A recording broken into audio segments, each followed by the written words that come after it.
Hi everybody, I'm actually going to get to go to Prescott, Arizona this weekend.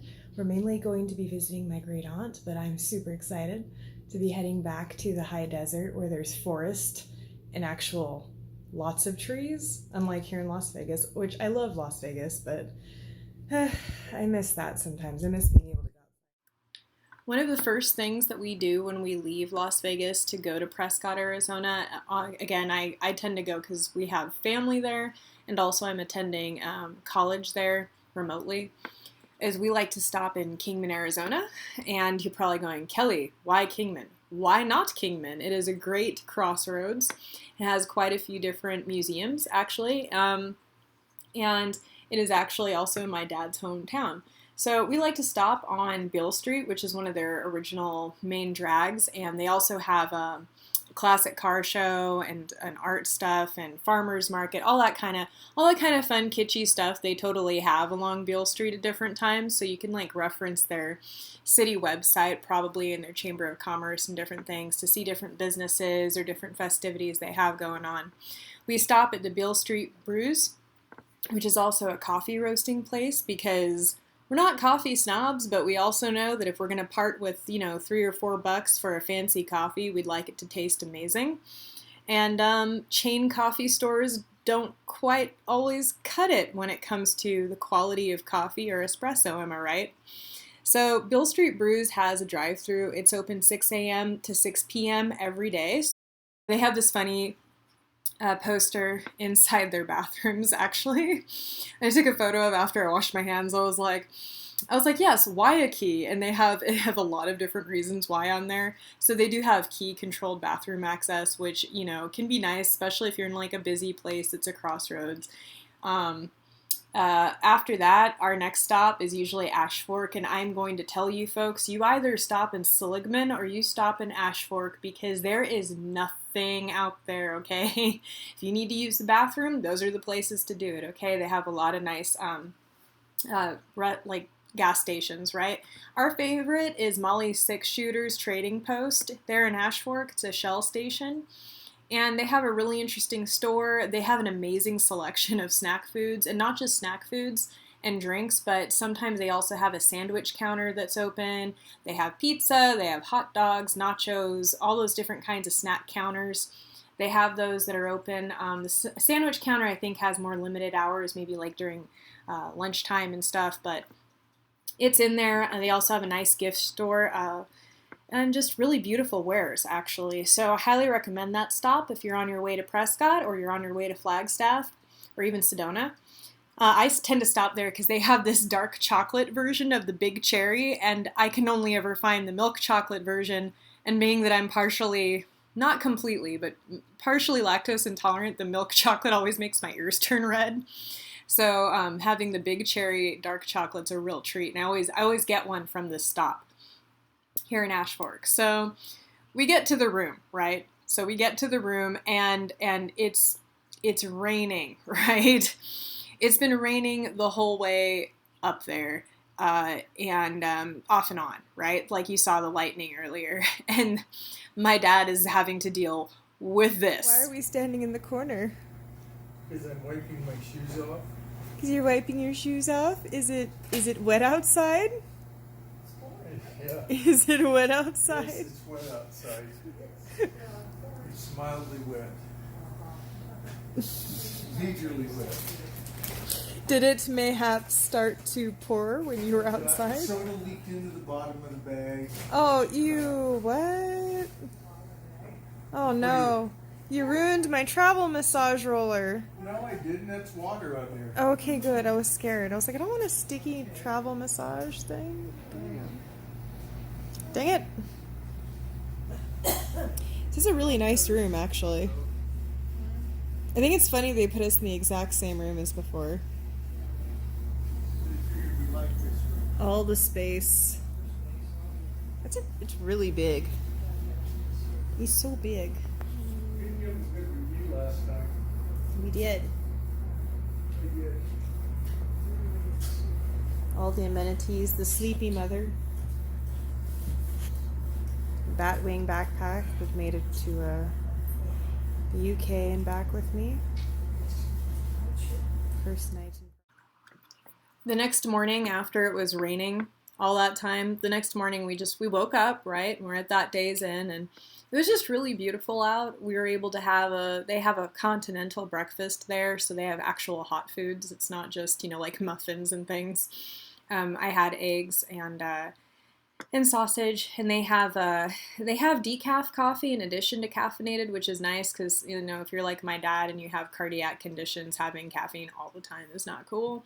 They also have a lot of different sugar options for your coffee if you do use that. They also have hard-boiled eggs, yogurt, some of the healthier, lighter fare for breakfast as well, in case that's a need of yours. And I know some of us, we just have yogurt when we travel, but I can't anymore. So again, that nasty lactose intolerance. So it was just a really beautiful morning. I will say there's a fair amount of car traffic sometimes, especially during the weekend, but it doesn't really detract from how beautiful it is to be able to sit up there and look out at the forest. It's just really relaxing. It's definitely something you need after you're on the road a long time, am I right? So from there, we were going down the hill and back into town to go and visit with my relative. And after that, we went ahead and we had lunch with them. And after that, we went ahead and went our separate ways. My parents went their way and I went my way. And I had some places that I know I like stopping. So in the next segment, I'll be sharing what that's like. So my family ended up having lunch at Murphy's Restaurant, which is an 1890 era mercantile building that has been converted into a really nice bar, honestly, and restaurant. Yes, the bar is fully separated from the restaurant. Not fully, because near the bathrooms it's still kind of an open area, but it's walled off other than that. You don't have to worry about cigarette smoke or anything like that. It's very beautiful. It has a second loft area, kind of like you can see there in the back, and there's more dining up there. So if you're able to go up those stairs, that provides a unique dining experience. We couldn't because we have some elderly people with us, so we were sitting down below in the booths, and lunch there was fantastic. They had literally anything on the lunch menu, from salmon to a simple turkey club. And it was all phenomenal. My father ordered the creme brulee because he wanted some kind of dessert, and we ended up kind of all splitting it. And it was also really, really good. So they have a wide range of selection there. They also have some vegetarian options, which is important too for some people for health or dietary reasons. After that, my parents and I went our separate ways. I went to my regular haunts, which are different coffee houses and bookstores. So I like going to the Wild Iris. I also used to like to go to Cuppers, but I never seemed to have my timing right this last weekend when I visited to go see them. And Cuppers just recently moved from right next to the Hotel Vendome, which is also another historic building. In this case, I think it was a boarding house, and it is supposedly haunted. So Cuppers Coffee House moved from there to another place, but Wild Iris is still on the back side of Whiskey Row, across the way there from the parking garage. And it's kind of hidden. It's down in this nice little courtyard area, and it's really beautiful. I had a good write there. I like writing in cafes and doing a lot of academic work when I'm able to actually afford to get out of the house, right? They also tend to support artists there. Their art is a huge deal. They have Art Walk, right? Prescott is also known as Arizona's Christmas town or Christmas city, and they have a big lighting of the courthouse every year, and it's a big, big deal. Remember, Prescott was Arizona's territorial capital, so pre-state history, that's when Arizona was a territory. So Prescott had a hefty weight and presence, and still does, in Arizona's state history. And they also lay claim to the oldest rodeo. Okay, so when we were there, actually, people were starting to arrive for the cowboy poetry event. And yes, you heard me right, cowboy poetry, baby. So that's pretty cool. The photos here are mixed between winter, so you'll see some Christmas photos, and the ones that I took on this last trip a little over a week ago. I'm sorry, there's like something in the air here in Vegas, and I'm like, ugh. So Whiskey Row is on one side of the courthouse square, On the other side, there's more shops and things. There's the Hotel St. Michael, there's the Grand Highland Hotel, and then down the way farther, again in the opposite direction, down farther towards the woods, there's the Days Inn, the Hotel Vendome, the Motor Lodge, which is really cool. And then up the other way towards where the old Elks stuff is the Hasayampa Inn, and that inn has been there since 1927. Yeah, I was like, it's 1920s. I know that because we had my great uncle's funeral luncheon in their marvelous 20s kind of era, Peacock Room, right? Which is their little restaurant and all that. So it's a beautiful place. I recommend just going in and seeing it, if nothing else. Staying there, I haven't stayed there. I've stayed mainly at the Grand Highland, the Days Inn, and then Prescott Valley's La Quinta. I haven't been able to stay at some of the other places, mainly because honestly, like Grand Highland and the Days Inn have taken such good care of me and my family that I don't really want to like be adventurous right now with other places to stay, but they're all nice accommodations. At least to me they are. I don't know what your expectations are. But I like looking also in bookstores. There's the Old Sage Bookshop, which is hidden inside St. Michael's Alley, where there's a bunch of galleries. There's a really cool eccentric hat store. There's some clothing and different things. And that's all along the side of the street that has a lot of galleries. The entire area surrounding the courthouse square does. Like that courthouse square just has tons of the really kitschy and yes, touristy things, but they're really fun to look at. And remember, when you look at people's art, you're looking at part of themselves and or their relationship towards life and or aspects of society. So keeping that in mind, art can be pretty interesting, right?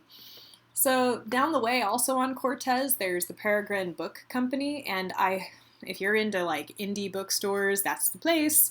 If you want to hit a bookstore, aside from the Old Sage Bookshop, they're both great. I tend to buy more things from the Old Sage Bookshop because they have more out-of-print things, and that's kind of my thing.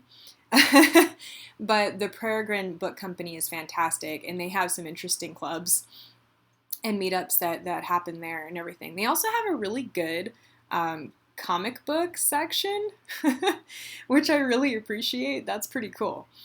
And then up here, there's just so many things to see in Prescott, honestly. Like, you wouldn't think so, but there are. So I really enjoy getting to stay there. Hopefully, if you watch this video, you may find it interesting enough to try and venture out there too. And if you want to see any other mentions of anything else, like, oh, hey, Kelly, what is the inside of the Grand Highland Hotel like? I have other videos on my channel. They're, in fact, I think my very first 2 posts to this channel that have to do with what the inside of at least one of the rooms of the Grand Highland Hotel looks like. So this has been a fun travel entry, and the rest of this video is going to be absolutely gorgeous countryside and proving to people why the desert is more than just a pile of sand. And until then, on the next journey, I'll have you along too. This is Kelly with Eclectic Entries. Enjoy the ride.